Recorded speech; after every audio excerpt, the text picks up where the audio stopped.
사도행전 20장 24절. 내가 달려갈 길과 주 예수께 받은 사명 곧 하나님의 은혜의 복음을 증언하는 일을 마치려 하면은 나의 생명조차 조금도 귀한 것으로 여기지 아니하노라. 아멘. 예. 사명의 하나님이라는 제목으로 함께 은혜를 나누고자 합니다. 예. 하나님께서는요, 우리에게 사명을 주십니다. 하나님께서는 모든 인간에게 사명을 주셨습니다. 그리고 특별히 나에게만 주신 사명이 있습니다. 서로 이렇게 말씀하셨고요. 그런데 그 사명을 모르는 사람들이 있을 수 있습니다. 또한 사명을 받았는데도 묵어두는 사람도 있고, 사명을 받은 것을 알지만 쉬고 있는 사람도 있고, 또한 다른 것을 하고 있는 사람도 있고요. 한번 점검하고 다시 사명을 회복해야 될 줄 믿습니다. 아멘. 사명. 하나님께서 우리에게 생명 언약이랑 사명 언약을 주셨습니다. 생명은 예수 그리스도. 예수 그리스도 믿어라. 그럼 네가 구원을 받을 것이다. 그리고 사명 언약, 세계복음의 언약을 주셨습니다. 땅 끝까지 이르러 내 증인이 되리라. 이 복음을 천하만민 모든 족속 땅 끝까지 가서 거기에 전해줘라. 하나님께서 이 생명 언약과 사명 언약을 주셨습니다.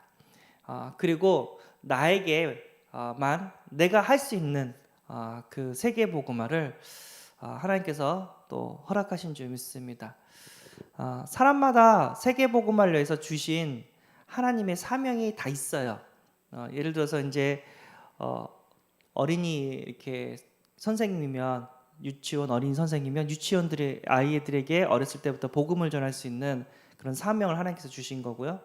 그리고 대학 캠퍼스에 있는 우리 렘넌트라면 그 캠퍼스 복음화에 대한 사명을 하나님께서 주신 줄 믿습니다.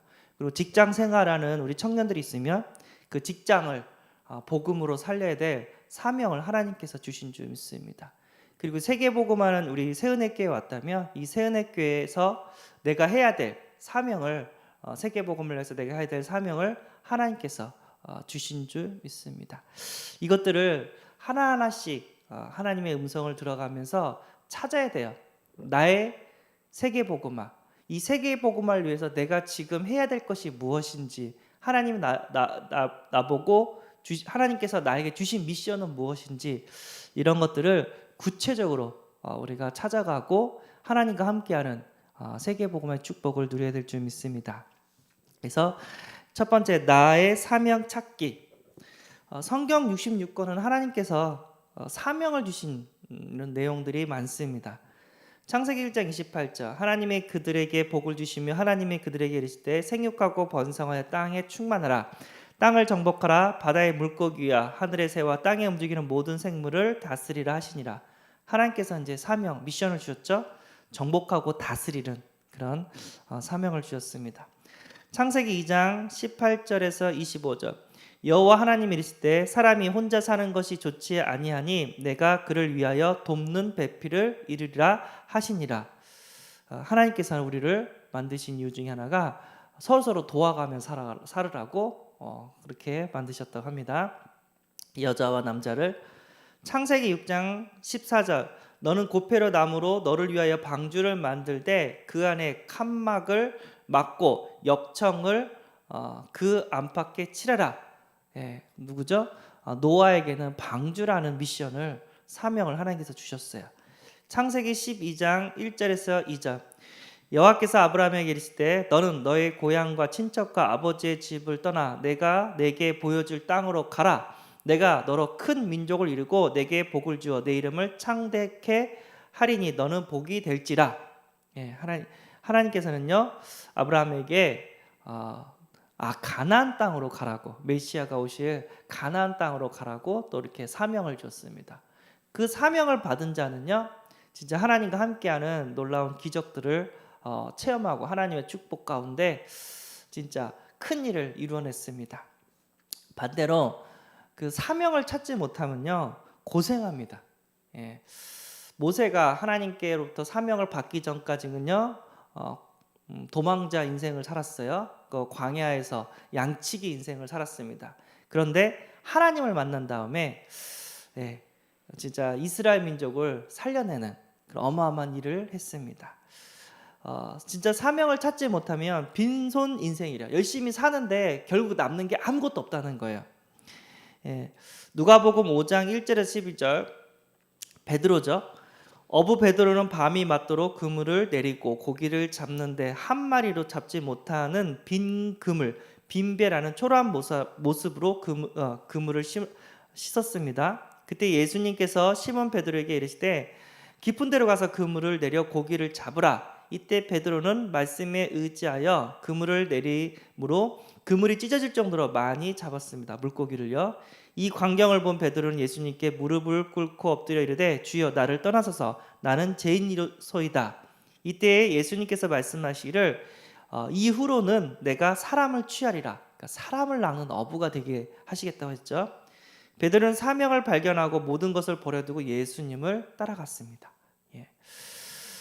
아무것도 없는, 열심히 했지만 아무것도 없는 빈손 인생이었는데 예수님께서 찾아와서 사람을 낚는 어부가 되게 예수님께서 만들어 주셨습니다. 큰 일을 할 수 있는 그런 사람으로 우리를 불러주신 줄 믿습니다. 그리고 나의 사명을 찾지 못하면요, 바울처럼 사도행전 9장 1절에서 2절, 그러니까 이제 전도자 바울이 되기 전 이제 사울이었죠, 이름이. 사울이 주의 제자들에 대하여 여전히 위협과 살기가 등등하여 대제사장에게 가서 다메섹 여러 회당에 가져갈 공물을 청하니 이는 만일 그 도를 따르는 사람을 만나면 남녀를 막론하고 결박하여 예루살렘으로 잡아오려 함이라. 이 사울은요, 성경에 능통했어요. 하나님 말씀을 진짜 섬기는 사람이었단 말이야. 믿고 따라가려는, 순종하는 사람이었단 말이야. 그래서 하나님을 섬긴 것이 그리스도, 이 복음을 전하는 자를 박해하는 것이 최고로 하나님을 섬기는 거라고 생각을 했단 말이야. 근데 진짜 하나님의 사명을 받으니까 이게 하나님의 뜻이 아니구나 하면서 이방인들에게 복음을 전하고 그리고 로마에 복음을 전하고 순교까지 하면서 복음을 전하는 모습을, 예수 그리스도를 전하는 모습을 우리는 성경에서 봤습니다. 그러니까 내가 하나님이 주신 나의 사명, 나의 미션을 찾지 못하면요, 하나님을 섬긴다고 하는데 자꾸만 나도 모르게 교회를 힘들게 하고 성도들에게 불신앙을 심고 목사님 하는 일을 발목을 잡아 힘을 빼는 사람이 될 수가 있다는 거야. 그래서 하나님께서 우리 인생이 나만 할 수 있는 세계복음화 그 사명을 발견하기를 원하시고, 그게 발견이 되면 진짜 교회가 소중함을 알 것이고 성도들이 소중함을 알 것이고 진짜 복음 전하는 목회자가 소중함을 알게 되는 줄 믿습니다. 그러니까 쉽게 얘기해서 그리스도 세계복음화 전도 선교에 대한 사명이 없으면요, 여기에 와 있는 성도님들이 귀중하지 않아요. 그리고 오직 복음과 전도를 위해서 헌신하는 목사님이 귀중하지 않아요. 그런데 내가 현장에서 진짜 하나님의 사명을 갖고 저 사람을 살려야 되겠다 마음을 가지면 진짜 그것을 위하여 나에게 말씀을 주시고 기도해 주신 주의 종이 너무 소중하고, 그것을 위하여 함께 전도에는 우리 성도님들이 너무 귀하고 힘이 된단 말이에요. 그래서 우리가 이것들을 잘 발견해야 될 줄 믿습니다. 사명을 찾는다. 그러면 출애굽기 3장 7절에서 12절 누구죠? 노인 모세가 200만 이스라엘을 구원하는 대역사를 하나님께서 이렇게 체험하게 하셨습니다. 사명을 찾았다. 사무엘상 3장 1절에서 14절 어린 사무엘, 그 어린이가 하나님이 주신 사명, 하나님의 음성을 듣고 그 사명을 붙잡았는데 걔가 나중에 나라를 구하고 종교를 개혁하는 그런 응답을 받습니다. 그리고 사도행전 9장 1절에서 12절 그렇죠? 핍박자 바울이 어떻게 됐죠? 원색적인 복음을 전하고 로마 복음하는 역사를 체험하게 됐고요. 빌레몬서 1장 10절에서 12절 도둑놈 오네시모가 진짜 하나님 주신 사명을 딱 찾으니까 에베소의 감독, 에베소의 목사님이 되는 그런 응답을 받았고요.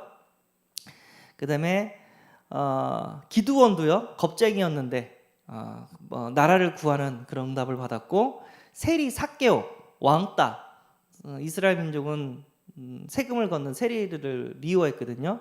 그 왕따 삭개오가 예수님의 제자가 되었고, 엘리트 니고데모가 진짜 이 사명을 찾으니까 예수님의 시신을 장례하는 장례 치르는 그런 일에 또 쓰임을 받게 되었습니다.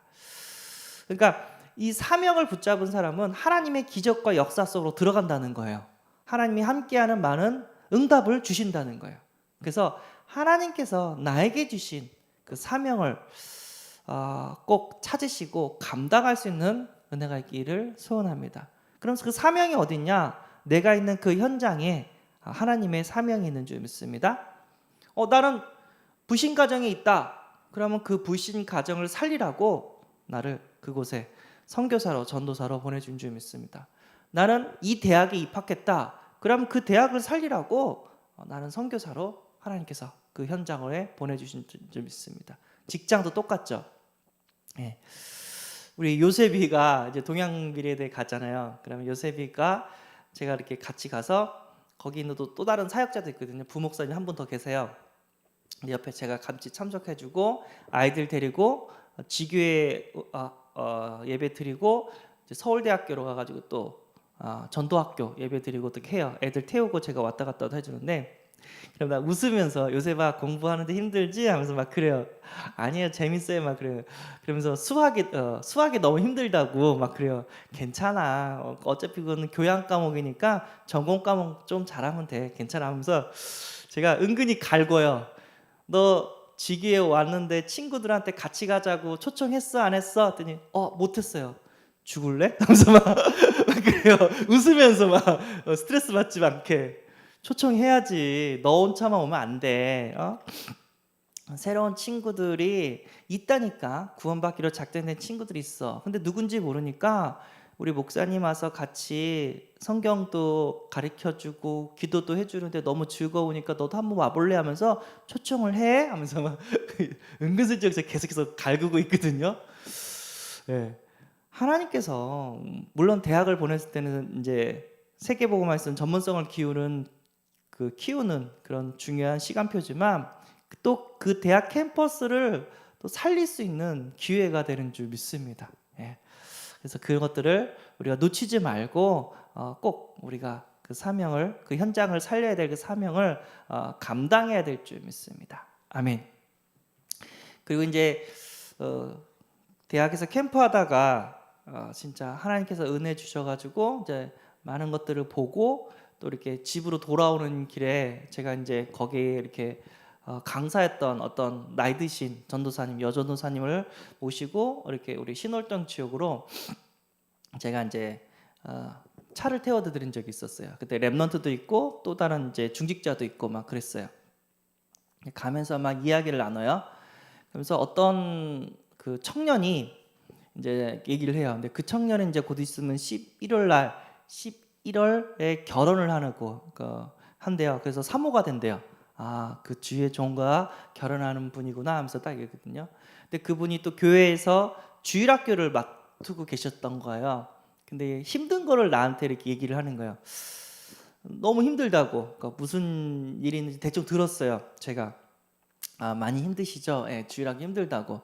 이윤즉슨 자기가 가르치는 아이가 ADH예요. 막 날뛰는 아이거든요.